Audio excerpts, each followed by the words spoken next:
नमस्कार दोस्तों। वैशाख शुक्ल की तृतीया को अक्षय तृतीया या आखा तीज कहते हैं। यह अक्षय तृतीया तिथि ईश्वर की तिथि कहलाती है। यह अक्षय तिथि परशुराम जी का जन्मदिन होने के कारण इसे परशुराम तिथि भी कहते हैं। त्रेता युग का प्रारंभ इसी आखा तीज से हुआ था, जिससे इस तिथि को युग के आरंभ की तिथि भी कहा जाता है। इस दिन बद्री नारायण जी को मिश्री और भीगी हुई चने की दाल से बने हुए भोजन का भोग लगावें, व तुलसी दल चढ़ावें और भगवान को धूप दीप करके पूजा करें। इस दिन सभी घरों में प्राय गेहूं का खीच, बड़िए की सब्जी व गुड़ से बनी हुई राब तथा 2 लोइयों पर घी लगाकर दोनों एक साथ बेलने वाली रोटी भी बनाई जाती है। इस दिन शुभ मुहूर्त होता है। इस दिन कोई दूसरा मुहूर्त ना देखकर स्वयं सिद्ध अभिजीत शुभ मुहूर्त के कारण विवाह उत्सव और मांगलिक कार्य पूरे किए जाते हैं। इस दिन शुभ कार्य के लिए इसे अबूझ मुहूर्त भी कहते हैं। अक्षय तृतीया की कथा सुनने तथा विधि से पूजा करने से बहुत लाभ होता है। इस कथा का पुराणों में भी महत्व है। जो भी इस कथा को सुनता है, विधि से पूजन एवं दान आदि करता है, उसे सभी प्रकार के सुख संपत्ति, धन, यश, वैभव की प्राप्ति होती है। इसी धन एवं यश की प्राप्ति के लिए वैश्य समाज के धर्मदास नाम के व्यक्ति ने अक्षय तृतीया का महत्व जाना था।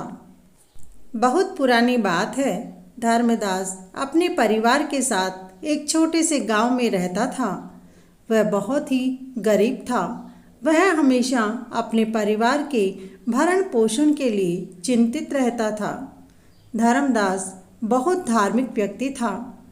एक बार उसने गुड़, घी, दही तथा वस्त्र आदि वस्तुएं भगवान के चरणों में रखकर ब्राह्मणों को अर्पित की। यह सब दान देखकर धर्मदास के परिवार वाले तथा उसकी पत्नी ने उसे रोकने की कोशिश की। उन्होंने कहा कि अगर धर्मदास इतना सब कुछ दान दे देगा तो उसके परिवार का पालन पोषण कैसे होगा। फिर भी धर्मदास अपने दान और पुण्य कर्म से विचलित नहीं हुआ और उसने ब्राह्मणों को कई प्रकार का दान दिया। उसके जीवन में जब भी अक्षय तृतीया का पावन पर्व आया, प्रत्येक बार धर्मदास ने विधि से इस दिन पूजा एवं दान आदि कर्म किया। बुढ़ापे का रोग, परिवार की परेशानी भी उसे उसके व्रत से विचलित नहीं कर पाई। अक्षय तृतीया के दिन किए गए दान पुण्य व पूजन के कारण वह अपने अगले जन्म में बहुत ही धनी और प्रतापी राजा बना।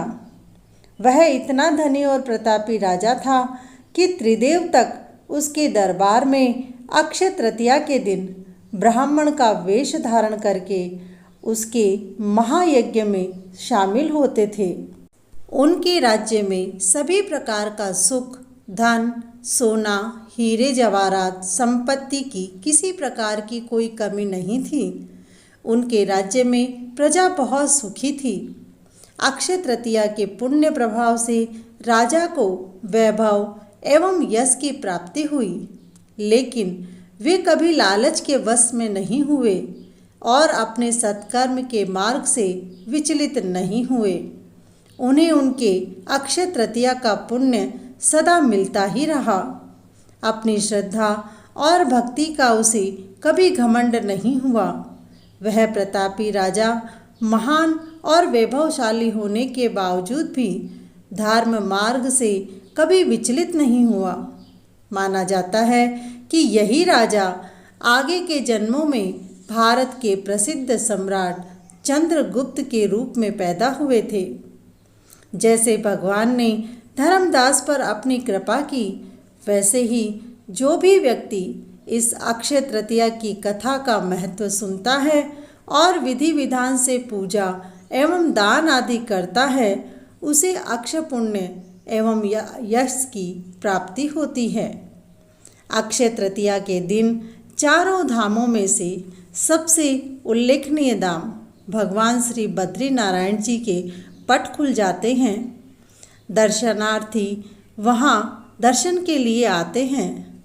भक्तों के द्वारा इस दिन किए गए पुण्य कार्य, त्याग, दान, दक्षिणा, जप तप, हवन, गंगा स्नान आदि कार्यों की गिनती अक्षय की गिनती में आ जाती है। अक्षय तृतीया को ही वृंदावन में श्री बिहारी जी के चरणों के दर्शन वर्ष में एक बार होते हैं।